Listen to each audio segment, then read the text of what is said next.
6월 27일 새벽 기도의 말씀입니다. 오늘 우리에게 주시는 말씀은 역대상 27장 1절에서 15절까지 말씀입니다. 이스라엘 자손의 모든 가문의 우두머리와 천부장과 백부장과 왕을 섬기는 관원들이 그들의 숫자대로 반이 나누이니 각 반열이 2만 4천 명씩이라 1년 동안 달마다 들어가며 나왔으니 첫째 딸 반의 반장은 삽디엘의 아들 야소부암이요 그의 반에 2만 4천 명이라. 그는 베레스의 자손으로서 첫째 딸 반의 모든 지휘관의 우두머리가 되었고 둘째 딸 반의 반장은 아호와 사람 도데요 또 미글롯이 그의 반의 주장이 되었으니 그의 반에 2만 4천 명이요 셋째 딸 군대의 셋째 지휘관은 대제사장 여호야다의 아들 분하야요 그의 반에 2만 4천 명이라. 이 분하야는 30명 중에 용사요 30명 위에 있으며 그의 반 중에 그의 아들 암미사밧이 있으며 넷째 딸 넷째 지휘관은 요압의 아우 아사헬이요 그 다음은 그의 아들 스바디아이니 그의 반에 2만 4천 명이요 다섯째 딸 다섯째 지휘관은 이스라 사람 사무시니 그의 반에 2만 4천 명이요 여섯째 딸 여섯째 지휘관은 드고아 사람 이게스의 아들 이라이니 그의 반에 2만 4천 명이요 일곱째 딸 일곱째 지휘관은 에브라임 자손에 속한 발론 사람 헬레스이니 그의 반에 2만 4천 명이요 여덟째 딸 여덟째 지휘관은 세라 족속 후사 사람 십부게이니 그의 반에 2만 4천 명이요 아홉째 딸 아홉째 지휘관은 베냐민 자손 아나도 사람 아비에셀이니 그의 반에 2만 4천 명이요 열째 딸 열째 지휘관은 세라 족속 느도바 사람 마하레이니 그의 반에 2만 4천 명이요 열한째 딸 열한째 지휘관은 에브라임 자손에 속한 비라돈 사람 분하야이니 그의 반에 2만 4천 명이요 열두째 딸 열두째 지휘관은 온니엘 자손에 속한 느도바 사람 헬데니 그 반에 2만 4천 명이었더라. 아멘. 오늘은 역대상 27장의 말씀을 살펴보겠습니다. 22장부터 26장까지는 다윗의 종교적 사역을 이야기하고 있습니다. 다윗은 성전 건축을 준비하고 성전과 예배가 잘 드려질 수 있도록 제도를 만들었습니다. 다윗이 꿈꾸는 하나님의 나라는 신정국가, 즉 하나님이 다스리시는 하나님께서 왕이 되시는 나라였습니다. 그렇기에 성전을 중심으로 해서 다윗이 꿈꾸고 있는 큰 그림을 그리게 됩니다. 큰 그림의 중심에는 레위인들이 있습니다. 과거의 레위인들은 쓸모없는 사람 같았습니다.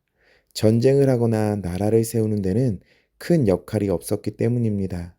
이제는 그들의 의무가 중요해졌습니다.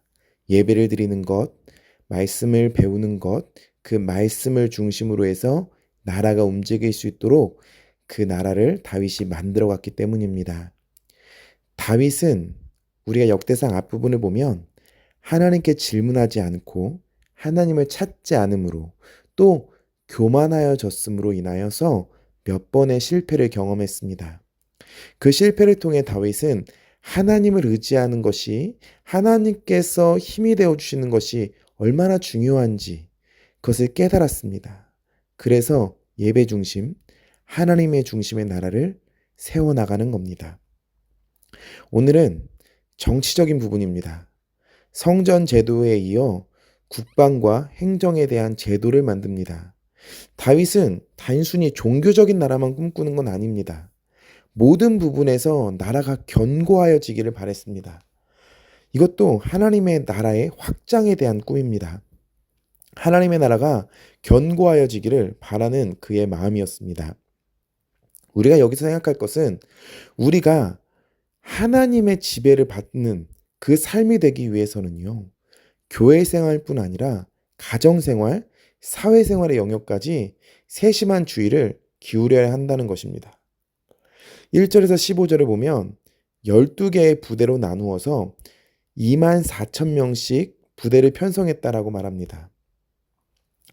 한 달씩 돌아가면서요, 예루살렘을 지키도록 한 것입니다. 1년에 한 달만 근무하게 하고 나머지 11달은 고향에 머물면서 자신의 생업을 지킬 수 있도록 했습니다. 이로 인하여 고향과 가정에 대한 특별한 불만 없이 한 달 동안 최선을 다해서 근무할 수 있는 여건을 만들어낸 것입니다. 하나님께서는 우리가 온전히 하나님 앞에 설 때 세상에서 살 수 있는 지혜를 주십니다. 그 지혜는 세상 속에서 우리를 온전히 살게 합니다.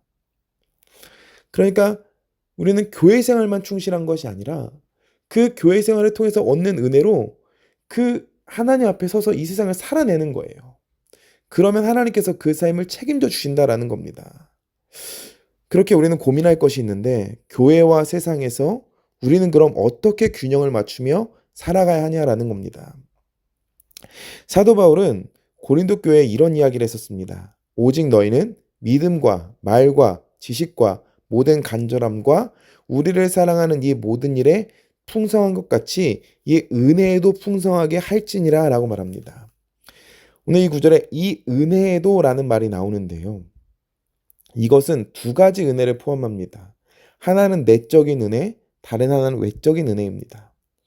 내적인 은혜는 안으로 자신 스스로와 교회 안에서 신앙생활을 잘하게 되는 은혜를 말합니다.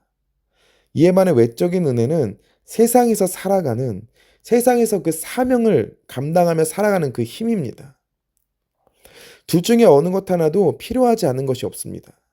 하나님은 다윗에게 내적인 은혜를 주셔서 예배에 집중하고 예배를 우선하게 하였습니다. 그리고 외적인 은혜, 지혜를 주셔서 나라를 강하게 하실 수 있게 만들어 주셨습니다. 제가 은혜를 이야기했는데요. 결국 우리 삶을 균형 있게 하는 것, 하나님 안에서 온전히 살아가게 하는 것은 결국에 은혜입니다. 하나님이 다스리실 때 우리는 온전한 삶을 살아갈 수 있습니다. 교회 안에서만 은혜가 필요하고 세상은 내 힘과 내 방식으로 살아가는, 분리되어지는 것이 아닙니다. 우리는 하나님 안에서 교회 생활, 이 세상에서 사는 삶을 살아가는 것입니다. 결국에 우리는 사명자로 소명을 감당하며 살아가는 겁니다. 조금 더 말씀을 보기 원하는데요. 16절에서 24절은 행정의 조직을 세웁니다. 그리고 25절에서 31절은 성 안에서 봉사하는 자들을 세웁니다. 앞부분은 성 밖에서 봉사하는 사람이라면 이번엔 성 안, 다윗 왕의 재산을 관리하는 자들에 대한 소개입니다. 그리고 32절에서 34절은 참모들을 세우는 것이 나오고 있습니다. 다윗은 훌륭한 지도자였습니다. 훌륭한 지도자는 혼자서 되는 것 아닙니다. 훌륭한 조력자들이 있을 때, 아름다운 공동체가 이루어질 때 가능하여집니다. 다윗은 적절한 자들을 찾아냈고 적절하게 필요한 곳에 배치합니다. 이것을 통해서 우리가 생각할 것은요, 우리가 하나님 안에서 우리 한 사람이 올바르게 서는 것도 너무 중요한데요, 우리 힘으로 이 세상을 살아가는 것이 쉽지 않다라는 겁니다. 그렇기 때문에 하나님께서는 우리에게 공동체를 주신다라는 겁니다. 그 공동체를 통하여서 우리는 이 땅을 더 아름답게 살 수 있습니다. 교회 공동체를 주셨고요, 세상에서도 또 우리에게 주변에 많은 사람들을 붙여주셨습니다.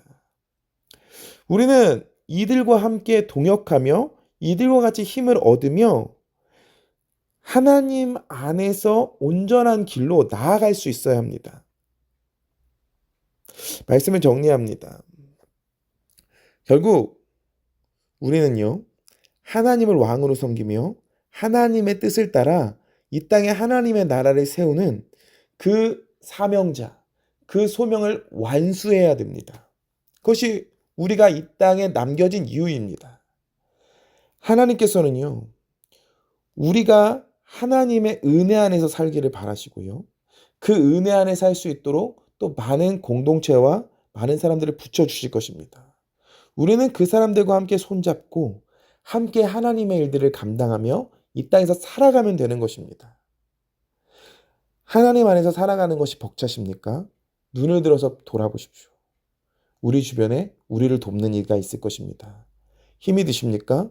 눈을 들어서 하늘을 바라보십시오. 우리와 함께 하시는 우리의 왕이 되신 하나님이 보이실 것입니다. 그 하나님의 은혜로, 하나님의 능력으로, 또 주변의 조력자들, 우리의 공동체를 통하여서 올바로 서서 하나님의 뜻을 이루어드리는 귀한 우리 성도님들 되어주시기를 간절히 소망합니다. 기도하겠습니다. 하나님 사랑합니다. 하나님 감사합니다. 우리가 하나님 안에서 이 땅에서 살아가기를 소망합니다. 때로는 우리가 하나님 뜻대로 살아가는 것이 벅찹니다. 그렇게 우리는 더 은혜가 필요합니다. 하나님, 이 땅에서 우리가 감당할 수 있는 내적인 힘과 외적인 은혜들 모든 것들을 더하여 주시고 그 은혜로 말미암아 살아가는 삶, 그 은혜로 사라지는 삶 되게 하여 주시옵소서. 하나님, 우리 안에 새 일을 행하실 주님을 찬양합니다. 우리 안에 하나님으로 인해서 우리의 삶이 변화되는 것들을 경험하게 하시고 그 변화로 말미암아 승리하는 삶으로 나아가는 또 오늘 하루가 되게 하여 주시옵소서. 함께 하시면 믿사오며 감사드리며 예수님의 이름으로 기도합니다. 아멘.